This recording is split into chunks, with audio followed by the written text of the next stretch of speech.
Get ready to plunge into the electrifying world of tech news with the Next Tech Check podcast.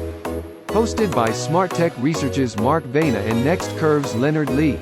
This podcast offers bold insights, controversial debates, and monitors the pulse of innovation. It's the only podcast committed to keeping what's next in tech in check. Hi, everyone. My name is Mark Vena, CEO and Principal Analyst at SmartTech Research, and this is Leonard Lee, Founder and Executive Analyst at NextCurve. Welcome to the Next Tech Check podcast. Today is Tuesday, February 20th. Good afternoon, Leonard. How are you? I know you're about to take off on a plane to some undisclosed location, but I had to get you on this podcast so we could chat about kind of our 2 weeks into Vision Pro. But any opening comments? I'm not returning mine. Yeah. I guess that's like the big news right now, right? That and well, to me, it's almost like, tell me if I'm wrong about this. And by the way, some of our brethren in the industry community, they're almost rooting for them there to be high return rates, so it becomes a story.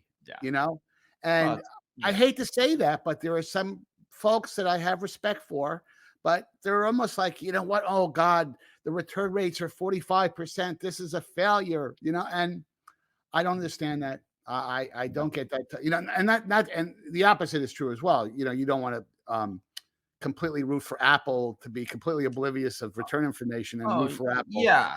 But there's no data out there to make us to make a call in terms. Well, that's the thing. They're going off of basically, you know, influencers mostly, right? People that are quite vocal. Many of them, I think, if you ran the statistics, you would find that they're influencers who, you know, they dropped the $4,000 or $5,000 just to try it out. You know, they knew that it's going to be the big hashtag of probably the year, and that's how they pump up their. They want the clicks, right? I mean, yeah. It kind of works for us too, but. You know, not when you're disingenuous about it. If you're, you know, making prognostications without information, that's kind of like completely opposite for what we do. I mean, it's okay to make a statement, but it has to be based on fact. I mean, it's just that's just how the game works out, and unfortunately, you know, it motivates that type of behavior, and then that's why you get those types of clickbait articles. And, you know, we have to wait until solid numbers comes out, right, Mark? And I can guarantee you, when Apple reports earnings, whatever they are going in the next quarter, they're going to have to speak to this. They're going to get okay, what our return? Now, you're probably not going to get an exact number, but you'll probably get this is in line with iPhone, with smartphone returns, which, by the way, Apple has very low, exceedingly low return rates on smartphones. So if they're in that ballpark, you know, it's a different. And you know, I think what you do notice, though, because I've gotten into several of these conversations about the return rate, it's number one, nobody knows what the number is, so it's all hypothetical. And you know, the folks who do make a comment, they're mostly what I've seen are influencers. They cite that it was a wonderful, amazing experience, and they're going to come back to it, although they think that they're gonna have access to the leading edge of what Apple's doing at some sort of $500 price point, which I just have to remind people. When the iPhone first came out, everyone made fun of it because of its price. Okay, even subsidized, it was around $400, $500. No, remember that interview with Steve Ballmer? That was the first thing he led with. It's a $500 gadget. No one's going to buy it. Here's a hint. It didn't get cheaper. No. It got more expensive, and it's still that's a good observation. Expensive. This is a fundamental understanding that you should have by now about this industry. And no, this will not. The leading edge will not be $500. That's a heavily subsidized number, right? A price, and you know, I think here's the thing. My impression is a very compelling device. It has some issues. Yeah, there's some discomfort that you can encounter with the device, but it is. I think these headsets need to be fitted really well, and I think a key is for a device